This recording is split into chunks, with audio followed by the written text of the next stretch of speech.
Dear students, today we are going to start The Shepherd's Treasure. Though we have already completed this chapter, but on request of one of the parents, I am rescheduling it. So let's begin this chapter. In a village in Iran, there once lived a shepherd. He was very poor. He did not have even a small cottage of his own. This is the story of a shepherd who lived in Iran, and he was so poor that he couldn't afford to have his own cottage. He had never been to school or learned to read and write. Because dear children, to read, to learn, to go to school, we need money.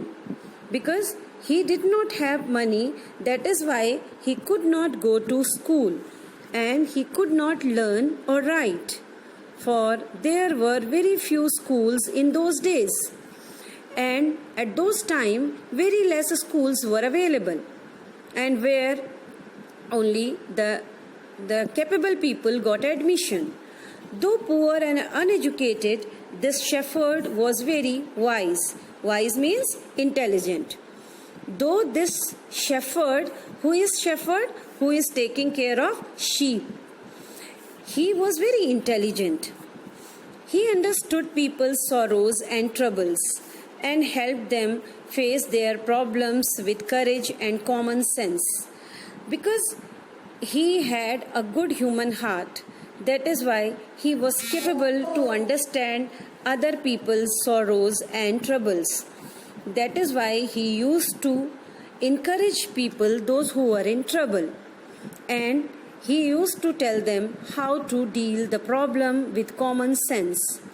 Many people came to him for advice because his advice were very meaningful and just related to the earth.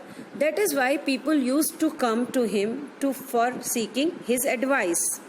Soon he became famous for his wisdom and friendly nature. People kept on coming to him for advice, so very soon he became very famous in that kingdom because of his wisdom, because of his friendly and good behavior. The king of that country heard about him and thought of meeting him. So his fame reached to the king also, and the king wanted to meet him. He wanted to see whatever he had heard about the shepherd was correct or not.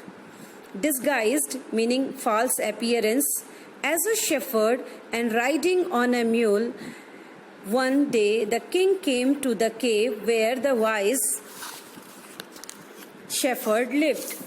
So the king disguised himself as a shepherd.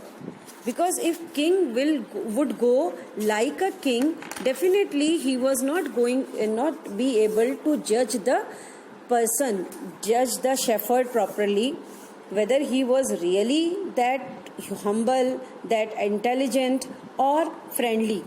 So he decided to disguise himself like another shepherd, and then he went to the cave where that shepherd lived.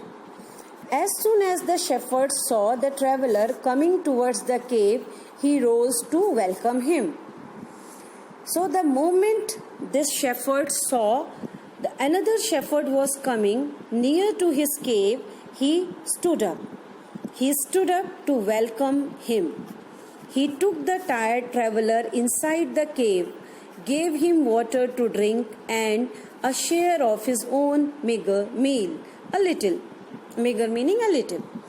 So he welcomed, he spoke very kind words to the king, actually the really king but disguised as a shepherd, and he gave him water to drink. He gave him food, though his food was a little one, very less, but he offered it with wholeheartedness. The king rested for the night in the cave and was greatly impressed by the shepherd's hospitality and wise conversation. Conversation meaning talking, hospitality, the guesthood. So the king stayed one night in his cave. And he was very happy that shepherd showed the hospitality, his conversation, talking. It was so friendly, so genuine that the king was greatly impressed withal.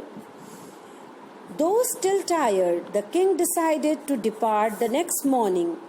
Though the king was very tired still, but he went. Next morning he said, "I am going." He said, "Many thanks for your kindness to a poor traveler. I have a long way to go. Permit me to leave." Next day the king said, "I am very thankful for your kindness you had shown on this poor traveler." He presented himself, the king, actually he was king, but he presented himself in front of shepherd as if he was very poor. He said that I have to go a long way, so kindly allow me to leave.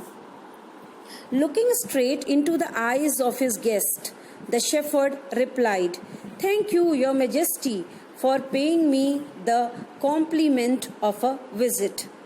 Now, the shepherd said, "I am thankful that you complimented me, gave me this opportunity that I could have a guest like you, that you visited my cave, so I am thankful."